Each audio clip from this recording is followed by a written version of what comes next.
कैसे देखते हैं सीजेपी का जो बड़ा प्रोटेस्ट चल रहा है और इसमें अंधभक्त टाइप के लोग आ जाते हैं? देखिए, अंधभक्तों के तो मिर्ची लगनी तय है, क्योंकि उनके पापा की जो कुर्सी है वो हिलने वाली है। तो ये तड़फड़ाहट है जो इस तरह से अभी एक नशा किया हुआ एक व्यक्ति यहाँ पर आया और उसने कोशिश की कि किस तरह से जो ये शांतिपूर्ण प्रोटेस्ट चल रहा है उसको डिस्टर्ब कर दें।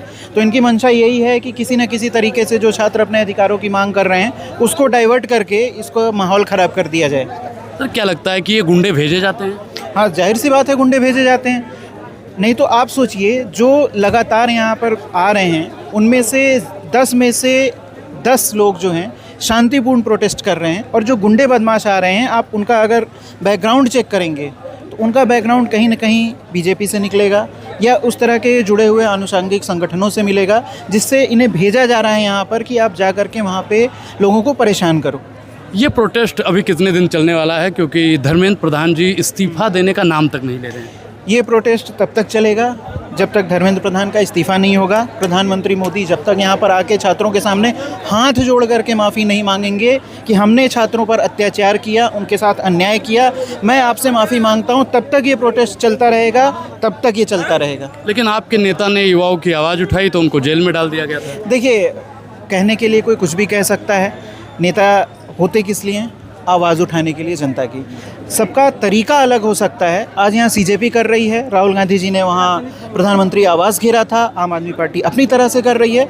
तो सबका तरीका अलग है, लेकिन जो एक कॉज है वो छात्रों को न्याय दिलाना है। न्याय दिलाने के लिए ही सभी लोग अपनी तरह से कोशिश कर रहे हैं। आपने देखा होगा कि कोई बहुत भारी वज़न रहता है, कोई बहुत भारी अगर सामान रहता है, मजदूर उठाने के लिए एक साथ ताकत लगाते हैं तब वो सामान उठता है।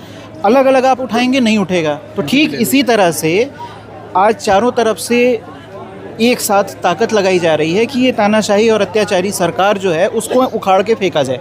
लेकिन सर, वो लोग तो कहते हैं ना कि यहाँ पे जो बैठे हुए दहशतगर्द हैं। ये इस सरकार की खास बात यही है, उनके खिलाफ जो भी कुछ सवाल कर देता है, अकाउंटेबिलिटी की बात करता है, उनके नज़र में वो दहशतगर्द हो जाता है। आज के देश में हमारे अधिकारों की बात करना इस सरकार ने इस तरह से परिभाषित कर दिया है, तुम देशद्रोही हो। हिंदू है अगर तो भाई उसके लिए न जाने क्या बोलेंगे, मुस्लिम है तो पाकिस्तान भेज देंगे, सिख है तो खालिस्तान भेज देंगे। तो इनका पैटर्न यही है, लेकिन उनके दिन भर चुके हैं। होता है ना कि पाप का घड़ा भरना, वो बस भर चुका है। अब ये जेंजी जो इकट्ठी है वो घड़ा फोड़ने वाली है। सर, लेकिन एंटी नेशनल इनको बताया जा रहा है, कह रहे हैं विदेशी फंडिंग हो रही है। तो सरकार आपकी है, जांच एजेंसियां आपकी हैं, सबूत दीजिए। बिना सबूत के आप तो मैं भी बोल दूं कि भाई मैं अमेरिका का राष्ट्रपति हूं, हो जाऊंगा मैं। तो भाई जब तक वो सबूत नहीं देंगे, और इनकी ये पैटर्न नहीं है। आप देखेंगे किसानों ने आंदोलन किया, भैया विदेश से पैसे आ रहे हैं, 700 किसान हमारे शहीद हो गए। इस समय भी आंदोलन चल रहा है, फंडिंग आ रही है। अरे भाई आप सबूत दो ना, बिना हवा हवाई बात करने से कुछ नहीं होता है, आपको सबूत देना पड़ेगा। लेकिन वो लोग भी तो कह रहे हैं ना कि सदन में आके चर्चा कीजिए, ड्रामा करने की जरूरत नहीं। देखिए, सदन में आने के लिए पहली शर्त जो है विपक्ष ने रखी है कि पहले धर्मेंद्र प्रधान का इस्तीफा होगा, उसके बाद आगे बढ़ेगी। क्योंकि इनका जो अगर आप पैटर्न देखेंगे, ये कभी भी अपने वादे पे साबित नहीं करते हैं।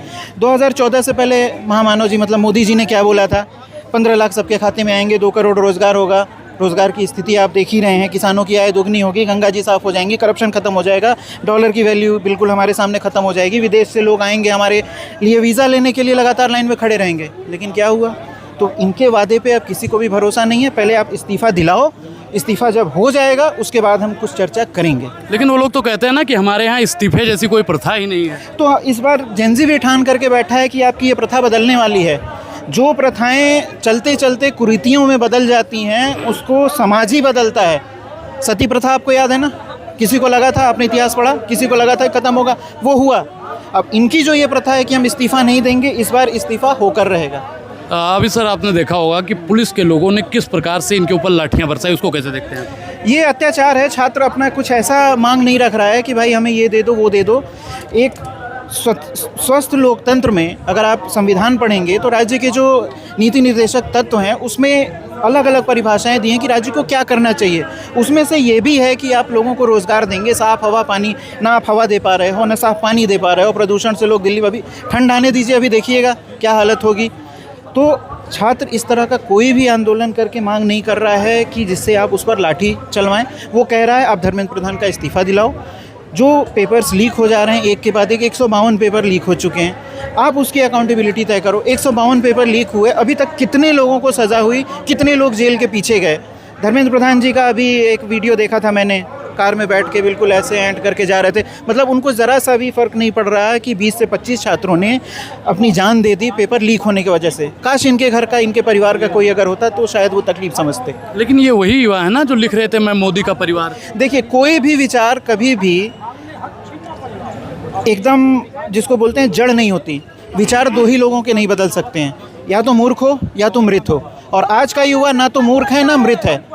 एक टाइम होता है जब आदमी किसी भी चीज़ों में इन्फ्लुएंस हो जाता है। लगातार जब किसी चीज़ के लिए हज़ारों करोड़ आपके सामने फेंके गए हों कि ये ऐसे है, सरकार बहुत अच्छा काम कर रही है, बहुत अच्छा काम कर रही है, एक ही झूठ को 20-21 बार बोलो तो लगता है कि हाँ भाई सही हो सकता है। तो इस ट्रैप में युवा फंसा। फंसने के बाद उसकी आंखें खुली, उसने आवाज़ उठानी शुरू की और ये आवाज़ अंत तक जाएगी। मुझे तो लगता है कि ये सरकार भी कुछ दिनों की ही मेहमान है। जिस हिसाब से ये लोग चल रहे हैं, ये और दबाए प्रोटेस्ट को, ये युवाओं को और इकट्ठा करेगा। मैं तो ये चाहता हूँ कि सरकार ये और प्रोटेस्ट को दबाने की कोशिश करे। जितना दबाएंगे युवा उतने मजबूत होंगे। सर, आप अंधभक्तों को लगातार रोस्ट करते रहते हैं अपने वीडियो के माध्यम से, लास्ट में अंधभक्तों को क्या कहेंगे? भाई अंधभक्ति छोड़ दो, इससे अब ना तुम्हारा फ़ायदा होने वाला है। हवा बदल चुकी है, चाटुकारिता करना बंद कर दो। देश से बड़ा कुछ भी नहीं है। आपको अगर किसी भी पार्टी का समर्थन करना है करो, लेकिन देश के भविष्य का या देश के आगे जो उसका मतलब किसी दूसरे धर्म के खिलाफ मत बोलें। देश के आगे कुछ भी नहीं है, देश के बाद ही सारी चीज़ें आती हैं। अगर कोई पार्टी सत्ता में आती है, आप उसकी अकाउंटेबिलिटी तय करो। लेकिन यहाँ पे तो आपने देखा होगा सीता के पति और नीता के पति जैसी बात मंचों से की जाती है। तो पति तो है ना। अभी मैं एक इंटरव्यू देख रहा था कि अलग अलग क्षेत्रों में अलग अलग रिवाज होता है। अरे उनके भैया उनके पति के बुलाए लिया हुआ, उनका बुलाए लिया हुआ। तो अलग अलग लोगों का अलग अलग जगह का रिवाज होता है। इसमें क्या गलत है? सीता जी के पति नहीं है राम जी, है ना? ये तो सत्य है। तो इसमें गलत क्या है? कुछ गलत है इसमें? आप बताइए। लेकिन ये लोगों को मतलब ये ना, देखिए शुरू से ये लोग चले हैं ना कि धर्म का सहारा लेकर के लोगों की भावनाएं हैं उसको इग्नाइट करें और मेन मुद्दे से हटा दें। अभी जो पीछे ये नारा लग रहा है, यही हमारे देश की असलियत है। यहाँ की आज़ादी में हर किसी का खून शामिल है, हिंदू, मुसलमान, सिख, ईसाई, गरीब, अमीर, किसी भी तबके का हो, हर किसी ने यहाँ पर खून दिया है, हर किसी ने इसको संजोया है। देश तभी बना है। अगर आप हमारे ही बॉडी पार्ट्स हैं, आप एक हाथ काट देंगे तो हम सही से चलेंगे? तो जितने धर्म, जितने लोग हैं, सब बॉडी के पार्ट्स हैं और सारे पार्ट्स जब काम करेंगे तभी आपका शरीर पूरे तरह से चलेगा। आपकी हाथ काट करके आप क्या सोच रहे हो कि देश को सही चला लोगे? नहीं, ये गलत चीज़ है। सर, लास्ट में सरकार को आप क्या मैसेज देना चाहेंगे? भैया इस्तीफा दे दो, अब तुमसे नहीं होगा। अब नहीं होगा, छोड़ दो भाई, बहुत हो गया है, अब नहीं होना है, छोड़ दो भाई। आप सुन रहे हैं ना, सब लोग यही बोल रहे हैं भैया इस्तीफा दे दो। 2014 से इस देश ने आपको पलकों पे बिठा के रखा। लोगों पे एक भरोसा था कि अरे भैया मोदी जी हैं तो मैं मुमकिन है। सपना चकनाचूर हो गया। अब भाई अब नई पीढ़ी आएगी, अपने तरह से सरकार चलाएगी। मेन स्ट्रीम मीडिया के लोगों के साथ में यहाँ भद्रता की जाती है। अब देखिए होता क्या है ना, हाँ जो बोया है वो काटोगे ही, लेकिन अपील यही करूँगा कि जो लोग ग्राउंड पे हैं ना, जो लोग ग्राउंड पे हैं उनकी गलती नहीं है। जो उनके ऊपर एडिटर बैठा हुआ है, जो अंदर से बैठे हुए हैं, जिसकी कंपनी है, वो उनके ऊपर प्रेशर डालते हैं। तो उन लोगों के साथ हाथापाई ना करें। लेकिन एक चीज़ ये भी है, उनके सोशल मीडिया पर भी नज़र बनाए रखें, ठीक है? जो व्यक्ति मजबूरी में कर रहा होगा ऑफिस का काम, वो अपने सोशल मीडिया हैंडल पर कतई इस तरह की बातें नहीं डालेगा, ठीक है? और जो स्वतंत्र नहीं होगा, मतलब जो स्वतंत्र है, वो इस विचारधारा से अलग रहेगा। वो अपने सोशल मीडिया पे सरकार की चाटुकारिता नहीं करेगा। ये चीज़ आप समझें। सोशल मीडिया ज़रूर चेक करें। जो भी यहाँ पर पत्रकार आ रहा है मीडिया का, वो अगर सरकार के चाटुकारिता मीडिया यहाँ सामने आके कर रहा है, मतलब मजबूरी है। लेकिन उसका सोशल मीडिया हैंडल भी वही अगर बोल रहा है तो उसकी मजबूरी नहीं है, वो खुद कर रहा है ये चीज़। जी sir, thank you. Thank you.